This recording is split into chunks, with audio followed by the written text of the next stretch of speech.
minutos. La canciller de Perú, Ana Gervasi, aseguró ante el Congreso de su país que Venezuela enviará un avión a Arica para repatriar a los migrantes que quieran regresar al territorio liderado por Nicolás Maduro. Ayer en la oposición acá en nuestro país emplazaron al presidente Gabriel Boric a hacerse presente en la frontera norte, mientras que en el oficialismo insisten en que no se deben sacar réditos políticos de la crisis humanitaria. Continúa en tanto el debate sobre los mecanismos de expulsión de extranjeros. Desde el Ejecutivo indicaron que la nueva ley de migraciones es la que estableció un proceso engorroso. Daniela Ruiz Tagle, muy buenos días. Hola, Daniela.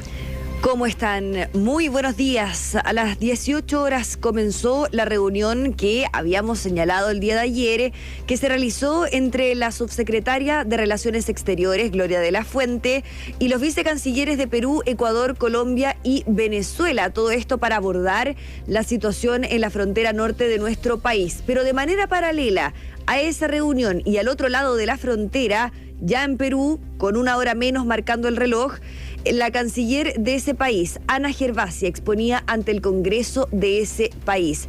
Ministros exponen en el Congreso acciones que se están implementando por crisis migratoria, era el objetivo de esta sesión.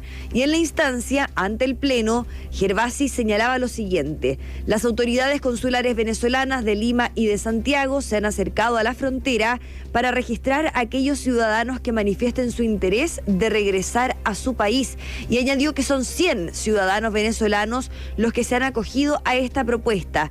Gracias a estas coordinaciones, dijo ella, el gobierno de Venezuela enviará un avión a Arica para repatriar a estas personas.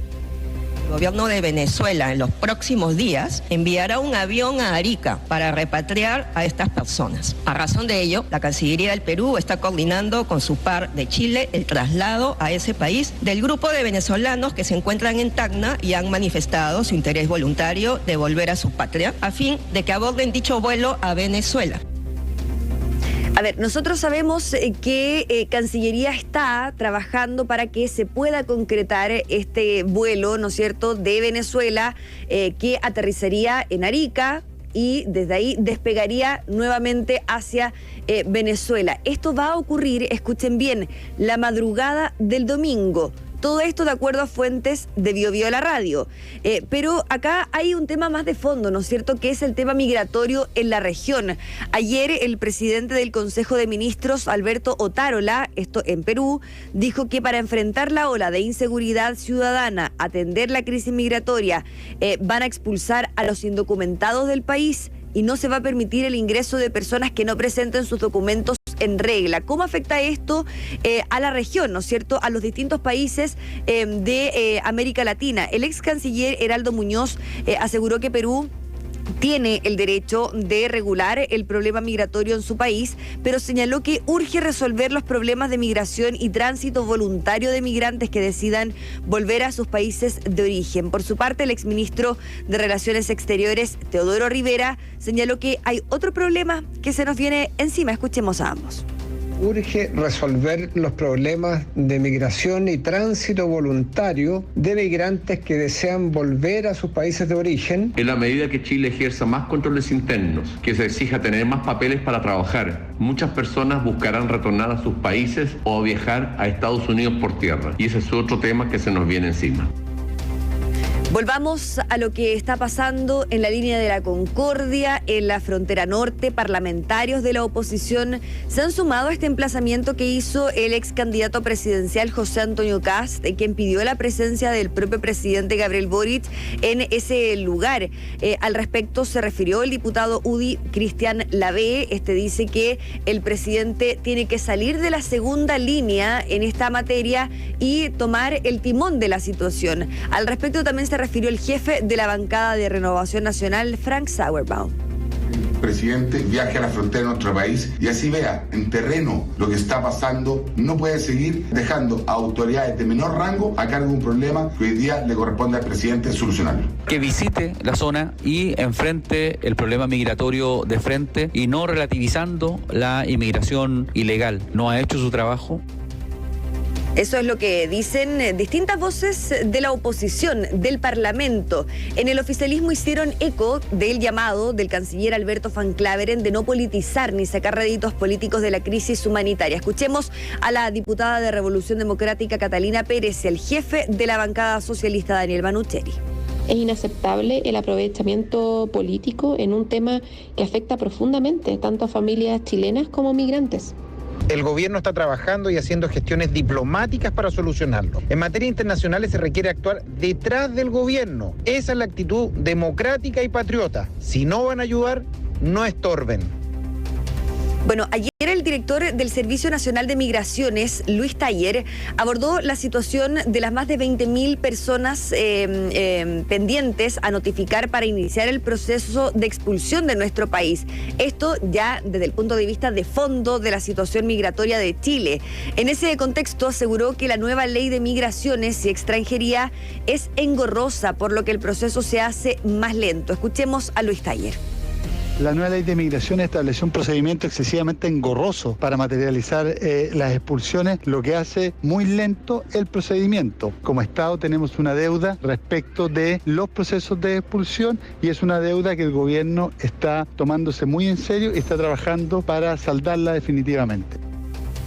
Bueno, así dijo que desde el 2013 al 2023 se cuentan poco más de 20.000 decretos de expulsión administrativos vigentes que no han sido materializados, por lo que dijo que acá es una deuda del Estado, más no culpa de este gobierno. Eso desliza el director de Migraciones. Esto fue calificado como una excusa por parte del exdirector de Migraciones, Álvaro Belolio, quien conversó con Bio Bio la radio.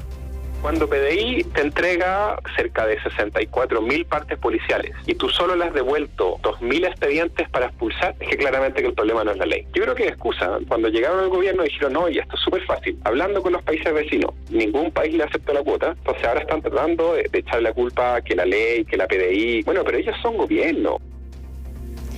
Bueno, ya lo decíamos que este avión entonces de Venezuela llegaría a nuestro país la madrugada del domingo. Ahora bien, desde La Moneda han tratado de ser bastante cautos con este tema, están prestando colaboración por parte de la Cancillería para concretar finalmente este vuelo, pero acá, por supuesto, todo va a depender de Venezuela. Así que vamos a estar atentos respecto a los movimientos de ese país y por supuesto las coordinaciones que se tengan con los países de la región.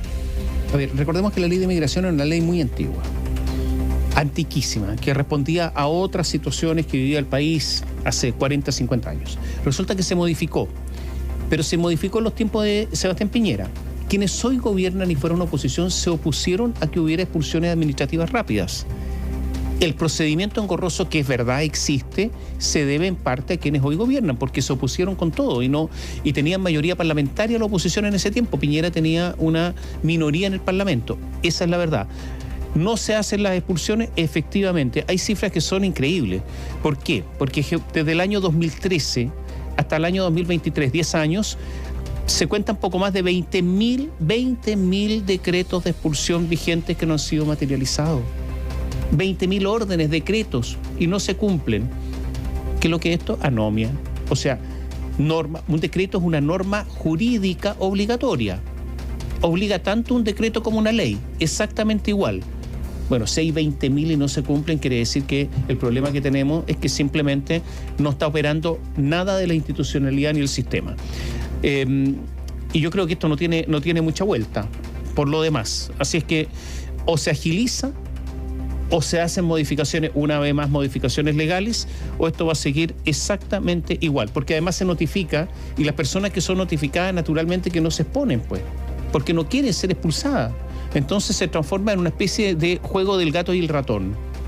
Exactamente lo mismo, esto es antiguo, el juego del gato y el ratón. En eso estamos, pero son muchos ratones y no tantos gatos. Por lo demás, me refiero al juego, ¿no? A este de esconderse y después personas que los persiguen. Yo creo que el asunto no tiene mucha vuelta, Daniela.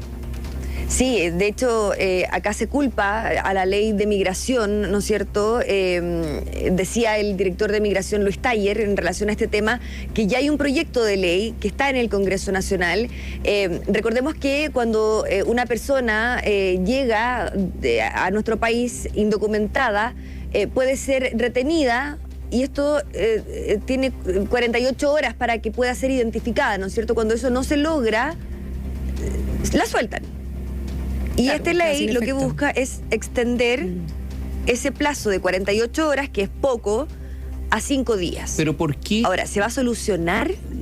¿Pero por qué ocurre esto? Porque las 48 horas está en la burocracia que no se cumple con cumplir la burocracia. Entonces, mientras se están realizando todos los trámites burocráticos, hay que soltarlo porque la ley indica 48 horas. Pero esto se sabía. Cuando se legisló hace poco tiempo, se sabía.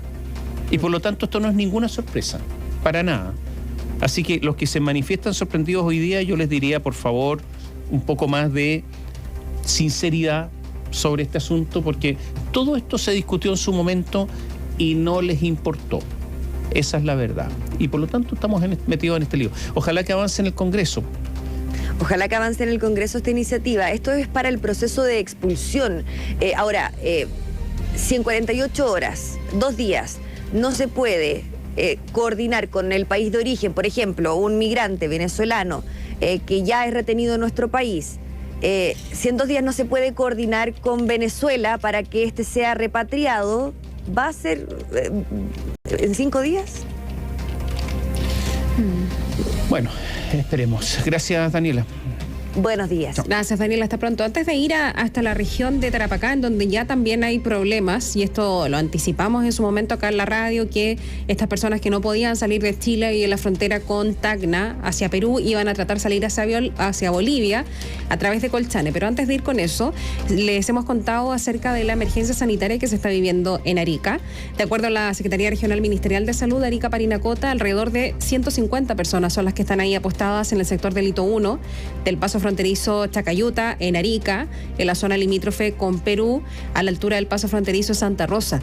Es una situación que ya se extiende por al menos un par de semanas, yo diría más bien un mes, y ha dado pie a una crisis migratoria que tensa las relaciones entre los dos países y al mismo tiempo a las autoridades nacionales, quienes han tenido que buscar soluciones para sobrellevar ese problema. Quienes permanecen en la zona fronteriza se encuentran a la intemperie, con condiciones sanitarias inadecuadas y en consecuencia han sido trasladados a los centros de salud para que puedan recibir las atenciones necesarias en caso de que las necesiten. En este contexto, la Municipalidad de Arica declaró el pasado 27 de abril estado de urgencia en contexto de crisis migratoria en la frontera Arica-Tacna, con el objetivo de adoptar medidas financieras, sociales y de salud, entre otras. Y el lunes, en coordinación con la Delegación Presidencial Regional de Arica y Parinacota, la Dirección Regional de Senapred declaró emergencia sanitaria para la comuna de Arica, estado que se mantendrá vigente hasta que las condiciones así lo meriten. Esta declaración de emergencia permite al Senapred movilizar escalonadamente recursos necesarios y disponibles con apoyo adicional a lo que ya está desplegado, y se actuará para controlar la situación dada la extensión y la severidad del evento, decían en el Senapred. El alcalde de Arica, que es Gerardo Espíndola, afirmó que como municipio ya habían realizado algunas acciones, pero con la nueva alerta que decretaron las autoridades de gobierno se podrán tomar otras medidas. Como municipalidad decretamos nuestra emergencia interna para poder destinar recursos. Ahora, con este decreto el gobierno también se va a hacer cargo y declarar emergencia les permite moverse más rápido, dice. El alcalde dice que las principales dificultades que enfrentan estos inmigrantes en el lugar, que están en pleno desierto, ¿no?, son falta de agua, falta de comida, ausencia de servicios básicos, los desechos que se acumulan además alrededor. Dice que es necesario tomar medidas porque la situación actual podría provocar contaminación y problemas de salud. Muchas de las personas que llegan ya necesitan atención médica, y aunque actualmente los servicios de salud no están colapsados, dicen ahí en la región, si no se toman los cuidados necesarios, la red sanitaria sí podría enfrentar una demanda alta. Las personas que están en el lugar con el riesgo de enfermarse, y si se enferman muchas personas también con el riesgo de la ciudad, porque esas personas van a terminar en el hospital de Arica y puede colapsar. Por eso es importante la presencia del Estado, dijo el alcalde. El Seremi de Salud de Arica Parinacota es Leonardo Valenzuela. Él dice en el diario La Tercera que durante el último catastro se contabilizaron alrededor de 260 personas ahí en el paso fronterizo. Entre ellas había 3 embarazadas, 17 niños menores de 2 años y más de 20 con enfermedades crónicas que necesitan ser tratadas. En ese contexto detalle que como Red de Salud nos articulamos desde el día miércoles de la semana pasada para poder generar atenciones y derivaciones a las atenciones primarias y a las urgencias cuando es necesario. De hecho, el viernes un ciudadano colombiano recibió un piedrazo en la cabeza y ahora está internado en la unidad de cuidados médicos del hospital, estable en su gravedad. Valenzuela añade que en el contexto que se han realizado más de 30 derivaciones a los centros de salud. Además de las condiciones de salud con que llegaron varios de los migrantes, la situación también ha provocado otros escenarios que se han debido manejar para que escalen en peligrosidad. De hecho, la autoridad sanitaria de la zona cuenta que muchos de ellos llevan más de 4 días y con ellos se han presentado otras situaciones. Por ejemplo, el martes por la noche tuvimos 6 atenciones de niños menores de 10 años que fueron derivados a la atención primaria porque tenían fiebre y dificultades para respirar. Ahora, él asegura que la red sanitaria no está colapsada en la zona, pero advierte que hay que tomar las precauciones para que esto no ocurra, por eso la alerta. Sostiene que el decreto también tiene una intención humanitaria porque ese es el objetivo. Con ella se pueden tomar 3 medidas importantes. Primero, la entrega de agua 2 veces al día y de alimentación 3 veces al día y la disposición de una cuadrilla para realizar limpieza del espacio, además de la instalación de baños químicos y también de duchas. La directora del Instituto Nacional de Derechos Humanos visitó Colchane para observar el fenómeno migratorio y constató que se mantiene la trata de mujeres y niños. La autoridad también manifestó que los funcionarios públicos están en condiciones de vulnerabilidad en esta frontera que se espera, como les comentábamos hace momentos, que también enfrente una situación crítica en los próximos días. Cristian Núñez con la información. La vulneración de derechos de mujeres y niños, estos últimos que ingresan solos por la frontera, son los principales hechos de vulneración que constata el Instituto Nacional de Derechos Humanos en la zona fronteriza de Colchane, lugar de ingreso de más del 95% de los migrantes de manera irregular al territorio nacional durante los últimos 2 o 3 años. Así lo comentó la directora del organismo, Consuelo Contreras, de visita en la zona, quien manifestó que pronto entregarán antecedentes preocupantes sobre la situación que se vive en la zona del altiplano y frontera con Bolivia, donde por estos días se continúan ingresando migrantes irregulares, pero en cantidades muy bajas en comparación a lo que ocurría hace algunos meses antes de la ley de infraestructura crítica. La directora de INDH manifestó a la radio que lo que es muy preocupante también es la condición que mantienen los funcionarios públicos que trabajan en la frontera, como carabineros, la Policía de Investigaciones, militares, el SAC, aduanas, entre otros, con turnos extensos, en condiciones extremas y también humanitarias que podrían configurar vulneración de derechos. Es que en materia de la situación laboral de los funcionarios públicos en frontera, nos preocupa muchísimo los extensos turnos que tiene el personal, tanto de carabineros como del SAC, Migraciones y Policía de Investigaciones. Consuelo Saavedra manifestó que la próxima semana irá a la frontera de Chacayuta, en Arica, en el límite con Perú, para ver la situación que está ocurriendo en ese lugar con los migrantes que intentan salir al país vecino. Hizo un llamado al gobierno a ver la situación de los funcionarios públicos, pero a su vez a estar en alerta como Estado, que no se vaya a repetir lo que está ocurriendo en Chacayuta, ahora en Colchane, frontera de mayor porosidad y donde operan bandas dedicadas al tráfico de personas. Por ahora en el altiplano la situación está controlada y sin mayores flujos de migrantes. En Iquique, Bio Bio, la radio. ¿Qué pasa con las personas que residen en nuestro país y que están tramitando sus residencias definitivas? Tengo 3 años y 5 meses en Chile. 3 años y 5 meses, de los cuales hace 2 años y 5 meses presenté mi trámite de residencia definitiva y aún no me llega ni la orden de pago. ¿Cuánto más deberé esperar? Mi trabajo como cajera hoy peligra porque no tengo carnet chileno. Llegué a Chile por paso habilitado y con esperanza de una vida mejor. No existe justificación para tanta demora. Es el relato de Sofía González, tiene 31 años, es de nacionalidad venezolana, resume así su preocupación por la situación migratoria actual y este caso, el de ella, se suma al de miles de personas que integran la inédita lista de trámites sin resolver por parte del Servicio Nacional de Migraciones. De acuerdo con esta entidad, en 2019 se otorgaron más de 88.000 residencias definitivas para extranjeros que cumplían con los requisitos de residencia temporal vigente por al menos 24 meses, una cifra que durante la pandemia bajó a 74.000 en 2020 y a 20.900 en 2021. Eso sí, el repunte se vio en 2022, cuando el servicio de migraciones aumentó a 93.989 La entrega de residencias definitivas a nivel nacional, 2022, 93.989, es la cifra más alta desde el año 2002, o sea, en 10 años.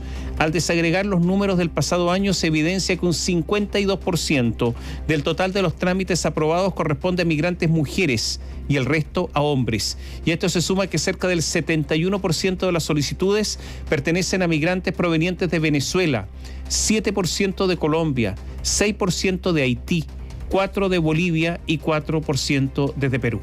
Pero lo cierto es que estos números están lejos de solucionar el problema de fondo, porque el Servicio de Migraciones enfrenta un rezago histórico en materia de residencias y de regulación. Actualmente existen solicitudes con hasta 6 años de retraso. Esto lo admitió en febrero de este año el director del servicio, que es Luis Eduardo Taller, quien incluso comprometió una inversión cercana a los 1.000 millones de pesos para este 2023, con el fin de enfrentar y solucionar este cuello de botella. Es un retraso que, según dicen, se daría a consecuencia de los procesos de regularización extraordinaria de los años 2018 y 2021 que se llevaron a cabo por el incremento del flujo migrante. Y parece que dio resultado, porque según informó el Servicio Nacional de Migraciones al diario La Tercera, cuando la nueva administración se asumió en 2021 había más de 500.000 solicitudes pendientes de resolución. 500.000, entre residencias temporales y definitivas. Durante 2022 el servicio resolvió más de 93.000 definitivas y más de 250.000 temporales, lo que implicó un volumen de tramitación casi 5 veces superior al año 2021 en definitivas y casi 3 veces superior en temporales, recalcaron desde el servicio. Eso sí, todavía quedan cerca de 50.000 trámites de residencias temporales y 270.000 solicitudes de residencia permanentes por resolver. Desde el Servicio de Migraciones también se resalta la puesta en marcha del programa Rezago, que permitirá resolver en torno al 60% de las residencias definitivas pendientes. Esto es unas 180.000, lo que prácticamente duplicará las resoluciones de este tipo de residencias respecto del año 2022. El programa nos permitirá también evitar que se siga incrementando el cuello de botella y seguir trabajando por normalizar el servicio de migraciones, puesto que las nuevas solicitudes se continuarán tramitando con otro equipo dedicado exclusivamente a ello. Lo que están haciendo en el fondo es regularizar la situación de las personas que están ilegales en el país. Hay que señalar que en los últimos años han estado entrando por sobre las 50.000 personas solo por pasos no habilitados, o sea, forma irregular, y las que han sido identificadas a través de denuncias o autodenuncias. El universo de solicitudes seguirá por sobre las 200.000. Las residencias entregadas siguen siendo un número pequeño, lo dice Ignacio Eisman, director del área de incidencia y estudios del Servicio Jesuita de Migrantes. Información precisa y plural. Radiograma.